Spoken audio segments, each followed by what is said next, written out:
नमस्कार साथियों, मैं रवि वर्मा आप सभी का एक बार फिर से एपेक्स करियर मेकर में स्वागत करता हूं।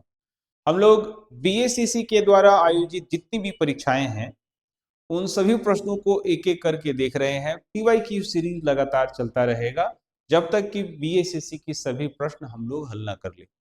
इसी क्रम में आज हम लोग शुरू करने जा रहे हैं ब्लॉक स्टैटिकल असिस्टेंट की परीक्षा। ब्लॉक स्टैटिकल असिस्टेंट, आपको मैं बता दूं कि इस साल एक बहुत बढ़िया वैकेंसी आई है जिसे कहा जा रहा है बीएसओ। ये वही लोग ब्लॉक स्टैटिकल असिस्टेंट उस साल दे पाए थे। 2010 की ये परीक्षा है, 2010 में ये हुई थी, जो इकोनॉमिक्स या मैथ्स पढ़े थे, इकोनॉमिक या मैथ्स से पढ़े थे या स्टैट से पढ़े थे। ठीक है, तो इस साल बीएसओ की वैकेंसी है, तो क्या पैटर्न लगभग एक हो सकता है, एक ही जैसा हो सकता है।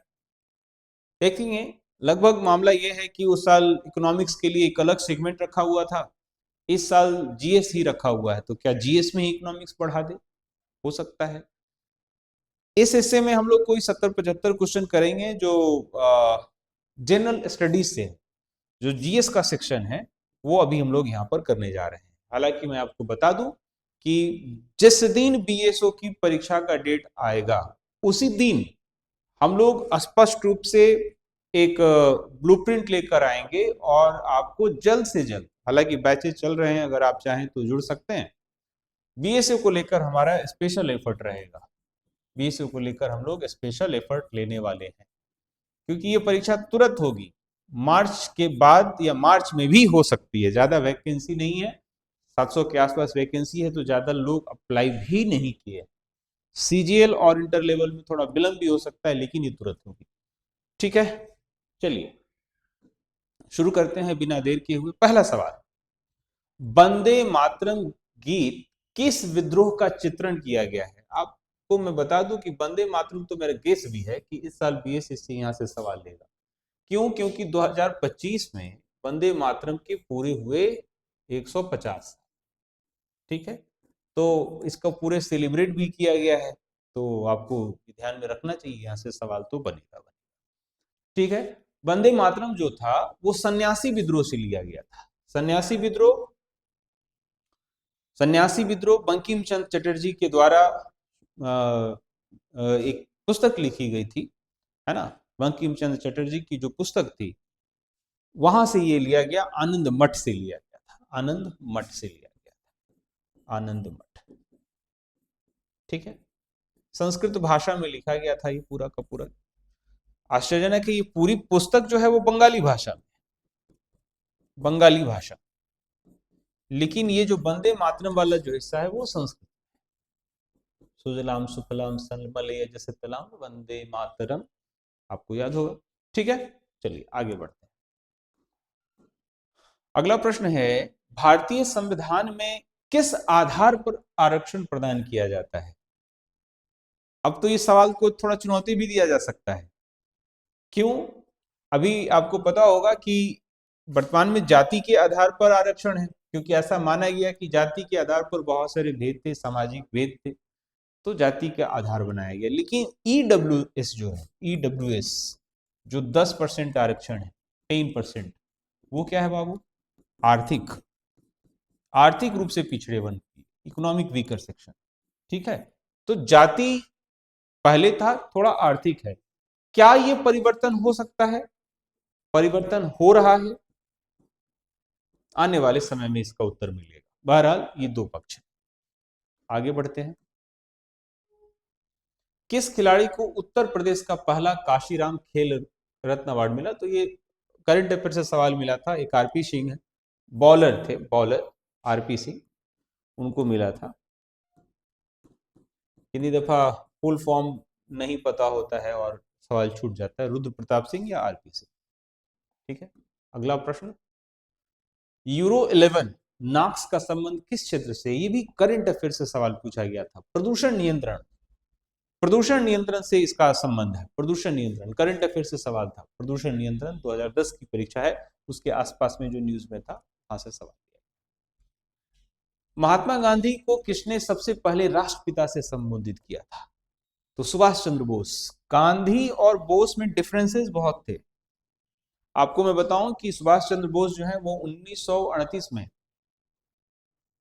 1938 में आईएनसी के चेयरमैन बनते हैं, ठीक है। और फिर 1939 में भी चुनाव लड़ते हैं और जीत जाते हैं। लेकिन अब की परिदृश्य थोड़ा बदलता है।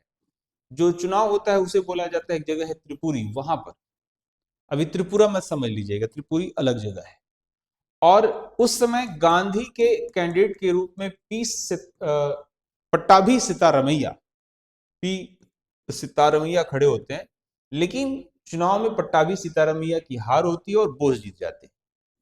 बोस के जीतने के बाद गांधी आगे आते और कहते हैं कि पट्टाभी सितारमैया की हार नहीं, ये मेरी हार है। बोस बड़ी क्षुब्ध होते हैं और बोस जो है यहाँ से अलग होते हैं आईएनसी से। डॉक्टर राजेंद्र प्रसाद को यहाँ पर तत्कालिक आईएनसी का चेयरमैन बना दिया जाता है। और बोस आगे जाकर फॉरवर्ड ब्लॉक की स्थापना करते हैं, फॉरवर्ड ब्लॉक की स्थापना करते हैं, ठीक है। और फिर ये फॉरवर्ड ब्लॉक आगे जाकर बाहर जाते हैं, जापान के साथ मिलकर आजाद हिंद फौज की स्थापना करते हैं। जापान में वो रेडियो से भारतीयों को संबोधित करते हुए महात्मा गांधी के लिए राष्ट्रपिता शब्द का इस्तेमाल करते हैं। अब आज के समय में बहुत सारे लोग इस पे आपत्ति जताते हैं, लेकिन मैं आपको बता दूं कि राष्ट्रपिता शब्द को लेकर एक समय में सरकार ने इसे मान्यता भी दिया। बहुत जगह पे इसका संबोधन सरकारी डॉक्यूमेंट्स में भी देखने को मिला, ठीक है, गवर्नमेंट रिकॉर्ड में भी, ठीक है। तो कुल मिलाकर ये मामला है, राष्ट्रपिता शब्द जो है वो सुभाष चंद्र बोस ने गांधी के लिए इस्तेमाल किया, गांधी जी के लिए इस्तेमाल किया, ठीक है। अगला प्रश्न, कूका आंदोलन। कूका आंदोलन कहां से संबंधित है? तो कूका आंदोलन जो है वो पंजाब से संबंधित है और ये हुआ था 1872 में हुआ था। और ये क्यों हुआ था? तो कृषि के लिए हुआ था, ठीक है। आगे बढ़ते हैं। ये पैसेज टू इंडिया पुस्तक किसकी रचना है?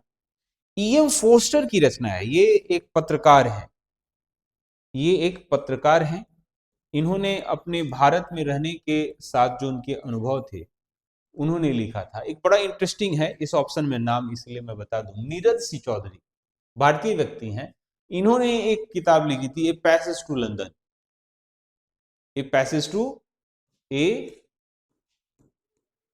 पैसेज टू लंदन, इनकी किताब थी, ए पैसेज टू लंदन, ठीक है। चलिए आगे बढ़ते हैं। कोपेनहेगन किस देश की राजधानी है? डेनमार्क की है। कोपेनहेगन जो है वो जलवायु संबंधित बैठक के लिए भी काफी न्यूज में रहा है, जलवायु संबंधी बैठक के लिए, है ना। आपको मैं बता दूं कि डेनमार्क एक ऐसा देश है जो शांति वर्ल्ड पीस इंडेक्स में ये काफी आगे रहता है। वर्ल्ड पीस इंडेक्स में क्या रहता है? काफी आगे रहता है, ठीक है, डेनमार्क। आगे बढ़ते हैं। भारतीय सुरक्षा तंत्र में ध्रुव क्या है? ध्रुव क्या है? ध्रुव क्या है? ठीक है, तो ध्रुव जो है वो हेलीकॉप्टर है, हेलीकॉप्टर है। जैसे कुछ कुछ नाम है, जैसे चिनूक, हमने एक हेलीकॉप्टर मंगाया है अमेरिका से, हमारे डिफेंस को मजबूत कर रहा है। ऐसे चिनूक क्या है? अमेरिका की तेज गति की हवा है, ठीक है। तो ध्रुव क्या है? उच्च तकनीक हेलीकॉप्टर है। आगे बढ़ते हैं। आज नवरत्न का क्या अर्थ है? तो बड़ा अजीब सा यहाँ पर ऑप्शन है, 9 जड़ी बूटी जिससे हर्बल तेल बनता है। बस अमिताभ बच्चन की फोटो यहाँ पे रहनी चाहिए थी, है ना, नवरत्न का। देखिए नवरत्न जो है, हमारे यहाँ जो उद्योग है उनका वर्गीकरण है।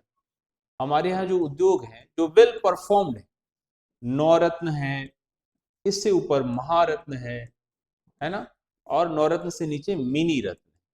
कभी कभी तो ये पूछेगा कि कौन कौन महारत्न है, कौन नवरत्न है और कौन महारत्न है, ठीक है। तो क्या ऑप्शन हो जाएगा?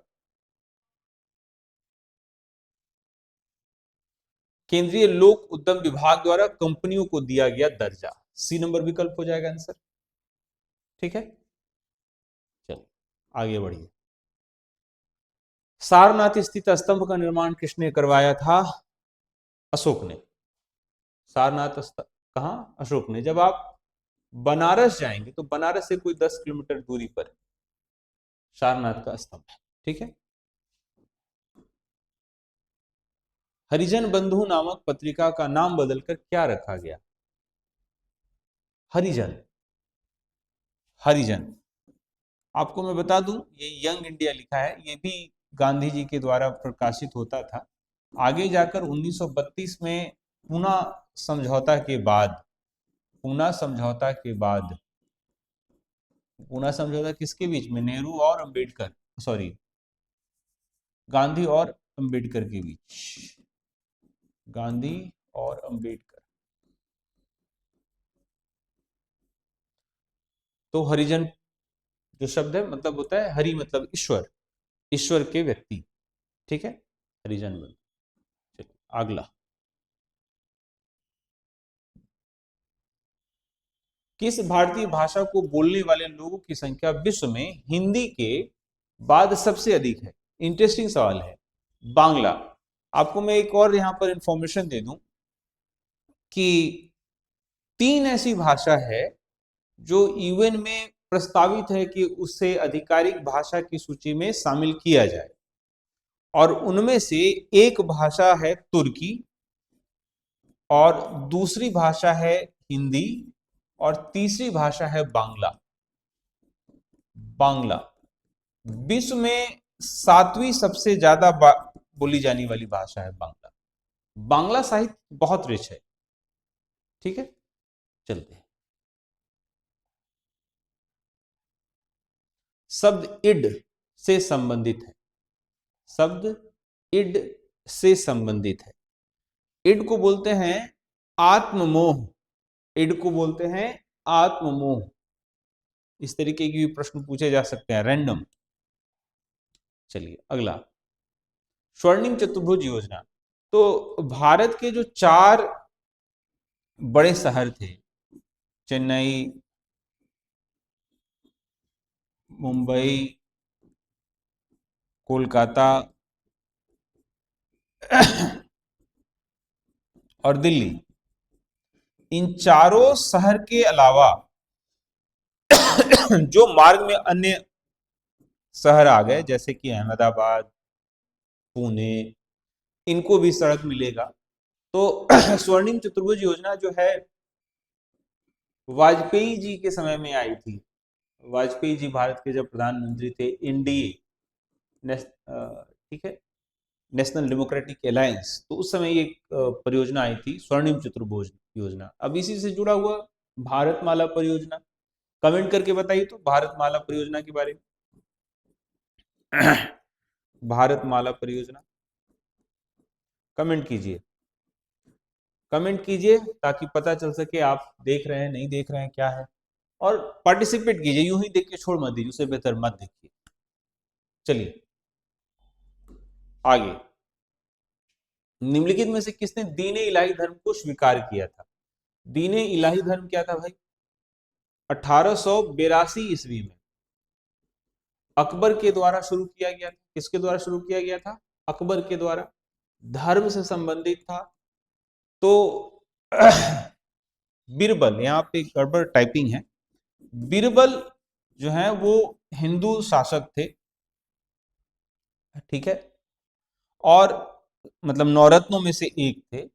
इन्होंने ही पहली और अंतिम दफा इसको स्वीकारा था। पहले व्यक्ति भी रहे और अंतिम व्यक्ति भी रहे बड़े नाम के रूप में, जो दीन इलाही धर्म को स्वीकारे। ठीक है, चलते हैं।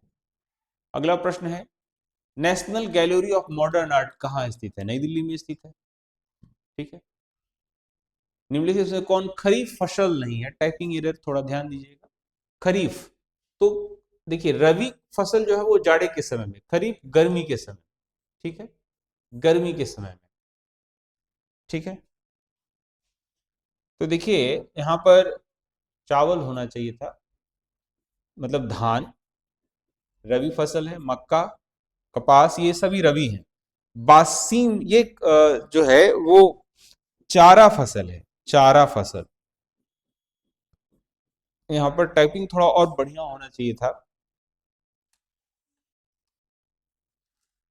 बरसीम बोलते हैं, बरसीम। ठीक है, ये चारा फसल और ये खरीफ के समय में होता है। ठीक है, गर्मी के समय।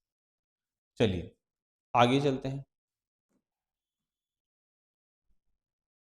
महात्मा गांधी का चंपारण आंदोलन सफल रहा 1917 में। थोड़ा और डिटेल में चल जाए तो मार्च 1917 में। ठीक है, चलिए आगे बढ़ते हैं। सर्व प्राचीन विधि ग्रंथ कौन है? विधि मतलब कानून, विधि मतलब कानून। ठीक है, तो मनुस्मृति है, इसमें 12 अध्याय हैं और इसका जो रचना काल है, रचना काल जो है वो 200 ईसा पूर्व से लेकर 200 ईस्वी तक। ठीक है, तो मनुस्मृति है। आगे बढ़ते हैं। गुप्त संवत कब प्रारंभ हुआ? गुप्त संवत कब प्रारंभ हुआ? श्री गुप्त के द्वारा, गुप्त की गुप्त श्री गुप्त के द्वारा गुप्त वंश की स्थापना हुई थी। ठीक है, 319 ईस्वी में श्री गुप्त के द्वारा। ठीक है, चलिए आगे बढ़ते हैं। सर्वेंट्स ऑफ इंडिया सोसाइटी से संबंधित हैं। तो गोपाल कृष्ण गोखले ने क्या किया नौजवानों के लिए, कि ऐसे नौजवान जो भारत में ऐसे नौजवान जो भारत के लोगों को लेकर काम कर सके, सेवा भाव से काम कर सके, उनके लिए सर्वेंट्स ऑफ इंडिया सोसाइटी की स्थापना की। ठीक है, आगे बढ़ते हैं। हनूज दिल्ली दुरस्थ, दूरस्थ, अभी दिल्ली दूर है, ये किसने कहा था? किसने कहा है?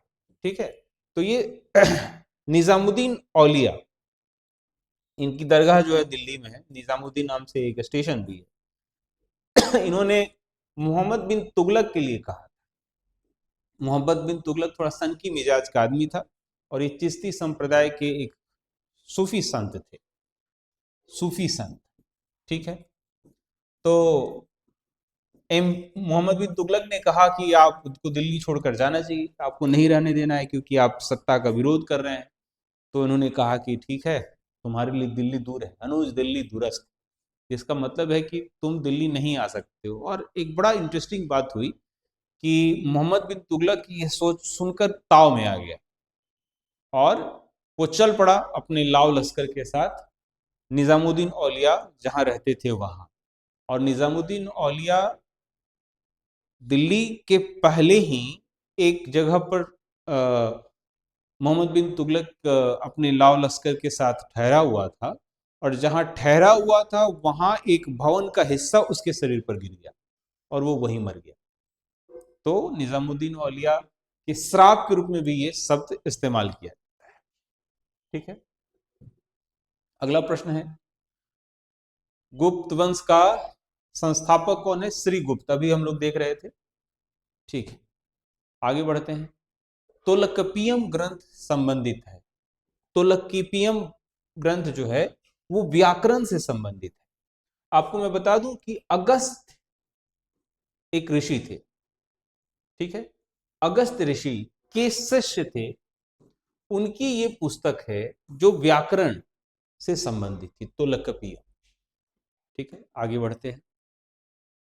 1857 के विद्रोह के समय भारत का गवर्नर जनरल कौन था?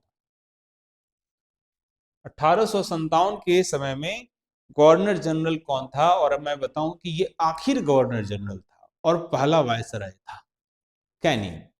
कैनिंग ये आखिर अंतिम गवर्नर जनरल, अंतिम गवर्नर जनरल और प्रथम वायसराय, वायसराय। ठीक है, कैनिंग।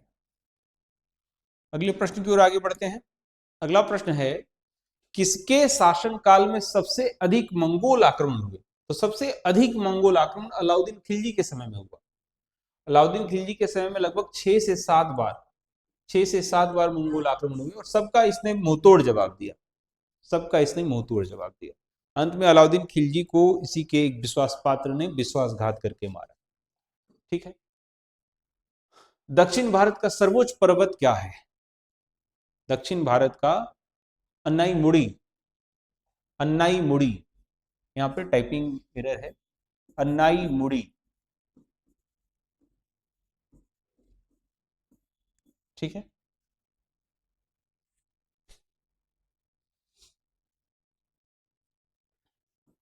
2695 मीटर। कितना ऊंचा है? 2695 मीटर।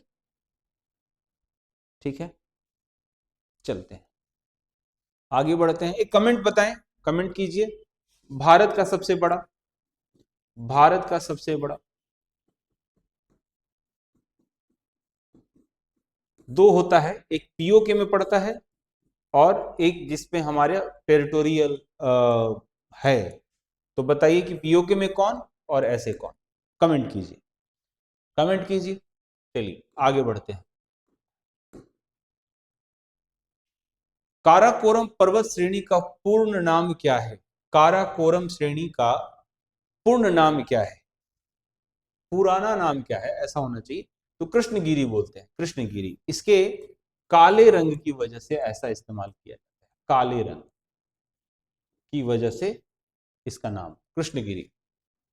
सागर माथा किसके लिए इस्तेमाल किया जाता है? नेपाल में एवरेस्ट के लिए इस्तेमाल किया जाता है। ठीक है, आगे बढ़ते हैं। टिहरी बांध,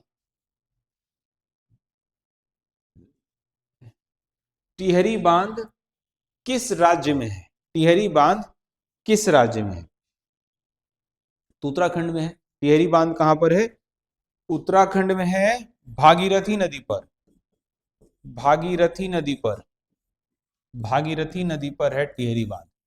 ठीक है, चलिए अगले प्रश्न की ओर आगे बढ़ते हैं। संसार की सबसे गहरी झील, सबसे गहरी झील को बोलते हैं बैकाल झील, बैकाल, बैकाल झील। ठीक है, बैकाल झील। कुछ कुछ झीलों को जानना चाहिए जो परीक्षा में पूछा जा सकता है। जैसे मैं आपको बता दूं, बैकाल झील जो है वो रशिया में है, रूस में है, साइबेरिया के इलाके में थोड़ा पड़ता है, साइबेरिया। ठीक है, आपसे पूछा जा सकता है सबसे ऊंचा जल, आपसे ये पूछा जा सकता है मीठे पानी का सबसे बड़ा झील। बैकाल झील जो है वो सबसे विशाल मीठे पानी का झील है, विश्व में सबसे विशाल मीठे पानी का झील है। उसमें सबसे अधिक पानी का झील है कैस्पियन सागर झील, कैस्पियन सागर झील, कैस्पियन सागर झील, कैस्पियन सागर झील। ठीक है, ये खारा पानी यहां मिलता है, खारा पानी। और बैकाल झील क्या है? मीठा पानी, मीठा पानी। ठीक है, चलिए अगले प्रश्न की ओर बढ़ते हैं। झूम कृषि करने वाली मुख्य जनजाति, झूम यानी जिसे हम कहते हैं स्लैश एंड बर्ड, झूम को बोलते हैं slash and bird, slash and bird. मतलब जहां पे जगह को काटा जाए, फिर उसको जगह को काटकर साफ करके खेती किया जाए और फिर आगे बढ़ जाए। अगर आप भारत में पहाड़िया और संथाल के बीच की कहानी सुने होंगे, तो पहाड़िया जो थे वो झूम खेती करते थे। ठीक है, लेकिन अभी बहुत जगह ऐसे हैं, असम या इन सब इलाकों में, जो अभी भी झूम खेती की जाती है, अभी भी झूम खेती की जाती है। तो गारो विकल्प यहां पर गलत छप गया है, गारो जनजाति, गारो जनजाति, गारो जनजाति, गारो जनजाति। ठीक है,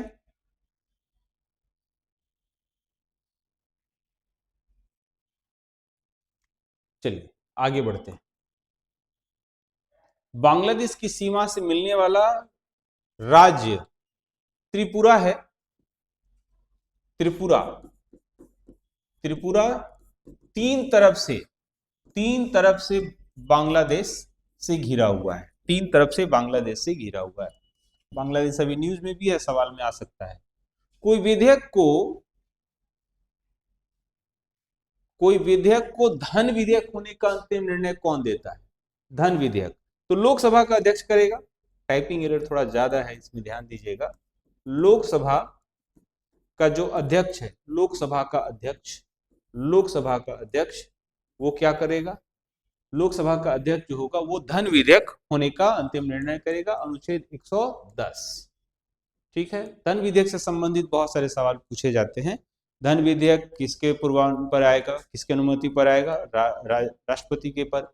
लोकसभा का अध्यक्ष बताएगा कि ये धन विधेयक है कि नहीं है। लोकसभा से पारित होगा, राज्यसभा इसे रोक नहीं सकता, 14 दिन के बाद पारित मान लिया जाएगा। अगर धन विधेयक गिर गया तो क्या होगा? सरकार गिर जाएगा। ठीक है, चलिए आगे चलते हैं। प्रधानमंत्री बनने की न्यूनतम आयु क्या है? तो प्रधानमंत्री बनने के लिए न्यूनतम आयु वही हो सकती है जो लोकसभा मेंबर बनने के लिए है ना। लोकसभा के मेंबर बनने के लिए 25 वर्ष, या फिर जो कैबिनेट मिनिस्टर बनने के लिए 25 वर्ष। ठीक है, तो लोकसभा का सदस्य बन सकता है तो प्रधानमंत्री बन सकता है। ठीक है, चलिए आगे बढ़ते हैं। राज्यसभा के सदस्यों का कार्यकाल क्या होता है? 6 वर्ष का होता है। 6 वर्ष का होता है, ये कभी भी खत्म नहीं होता है। अपर हाउस है, इसमें 12 सदस्य जो हैं वो राष्ट्रपति के द्वारा मनोनीत किए जाते हैं। इसके एक तिहाई सदस्य जो हैं वो प्रत्येक 2 साल पर रिटायर कर दिए जाते हैं। ठीक है, बिहार में 16 राज्यसभा सांसद, टोटल 250। उपराष्ट्रपति का निर्वाचन किसके द्वारा होता है? संसद के द्वारा होता है, जिसमें लोकसभा और राज्यसभा के मेंबर जो हैं वो उपराष्ट्रपति के चुनाव में भाग लेते हैं। राष्ट्रपति के चुनाव में भाग नहीं लेता है तो विधान परिषद के सदस्य जो हैं वो भाग नहीं लेते हैं। विधानसभा के जो सदस्य, विधान परिषद के जो सदस्य हैं वो भाग नहीं लेते हैं। राज्यसभा, लोकसभा, विधानसभा के भाग लेते हैं। राज्यसभा के लिए नामांकित प्रथम अभिनेत्री कौन थी? नरगिस दत्त। नरगिस दत्त जो थी वो राज्यसभा के लिए राष्ट्रपति के द्वारा, जो 12 सदस्य होते हैं ना, उनमें 12 सदस्य जो होते हैं उनमें ये प्रथम हुई थी। और मैं आपको बताऊं कि पद्म अवार्ड भी, पद्मश्री भी पहली दफा इन्हीं को मिला था। इनकी सबसे प्रमुख फिल्मों में से एक फिल्म है मदर इंडिया, मदर इंडिया, जो ऑस्कर के लिए नॉमिनेट हुई थी, अंतिम पड़ाव पर भी पहुंची थी। ठीक है, आगे बढ़ते हैं। बच्चों को कारखाना में बलात् प्रवेश निषेध किस अनुच्छेद से है? तो अनुच्छेद 24। यानी कि बच्चों को आप जबरदस्ती कारखानों में बाल श्रम से निषेध करता है। मैं आपको बता दूं कि इसी पर काम करके कैलाश सत्यार्थी हैं, उन्हें नोबेल का पीस प्राइज मिला था भारत से। ठीक है, आगे बढ़ते हैं। भारत के संविधान को किसने अंगीकृत किया? भारत की जनता ने। प्रस्तावना में कहां लिखा हुआ है ये बात? कहां पे लिखा हुआ है? प्रस्ताव